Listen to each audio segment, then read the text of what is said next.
ઘાટરવાળા બાપાના પરમ ભક્ત, એ પણ એના જ કીધેલા શબ્દો ગુજરાતમાં, આ કોઈ ઓલું નહીં.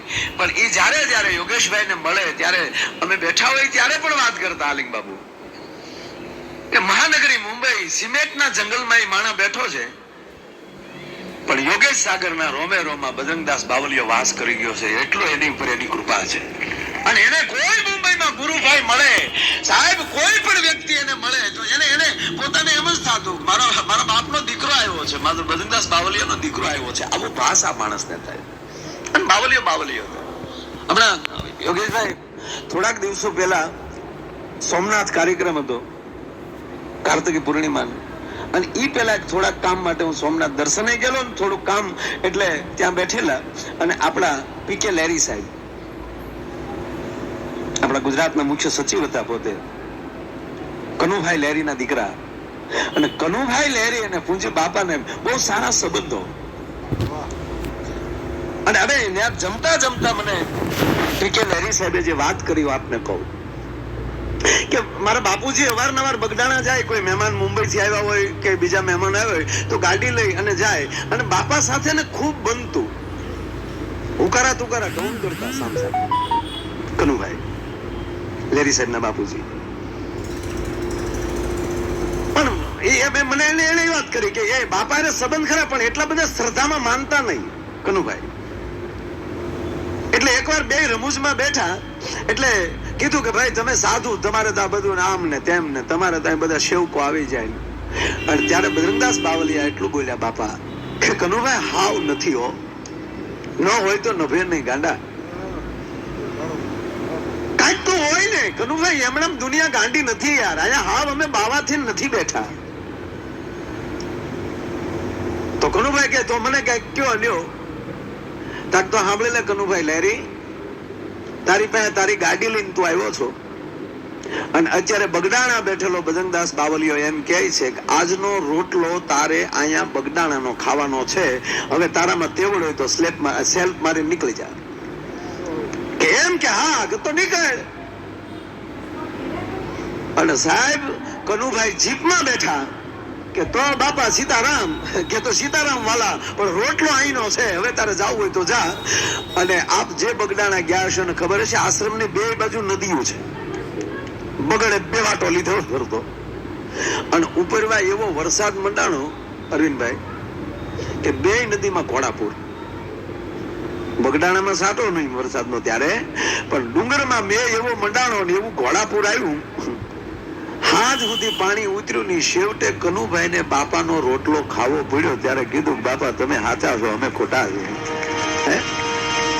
આ સાહેબ દુનિયા ગાંડી નથી, એમના કાંઈક તો છે જ. અને આ બધી વાતો ભારતમાં જ લાગે હો ભાઈ. હા, પરદેશમાં ફરવા જેવું છે, રહેવા જેવું કઈ છે નહીં. અમે જઈએ બધે, આપણા ભાઈઓ ને સારું કમાય છે 100%, પણ હજી સંસ્કૃતિ પકડીને બેઠા. બાકી મૂળ અમે પારેટી ભાઈ ના દૂધની માથે તરનો પોળો જામી જાય. આ વાત જેને પારેટી ભેંસ જોઈ હોય એને જ ખબર પડે. અમૂલ ના બુકડા ભર્યા હોય એમાં આ હલ ન હોજે, પણ પારેટી ભાઈ ના દૂધના માથે તરનો પોળો જે જામી જાય એવો કાર્યક્રમ જામ્યો છે. થોડુંક વોલ્યુમ આપજો. માઇક વાળા બહુ આઘા, કારણ કે અહીંયા મુંબઈમાં ટેવ હારી ને વ્યસન થી આઘા હારા. કારણ કે મુંબઈમાં બહુ વ્યસન નહીં કોઈ. હા, માણસ ફ્રી બહુ. હા, પણ આનંદ જ અહીંયા આવ્યા કરે છે. એનું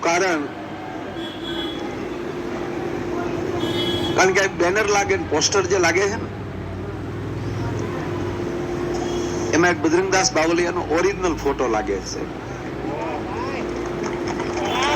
અને અહીંયા મને એને બેઠા છે યોગેશભાઈ, અને વારાઘડી એને બોલવું એને સારું ન લાગે.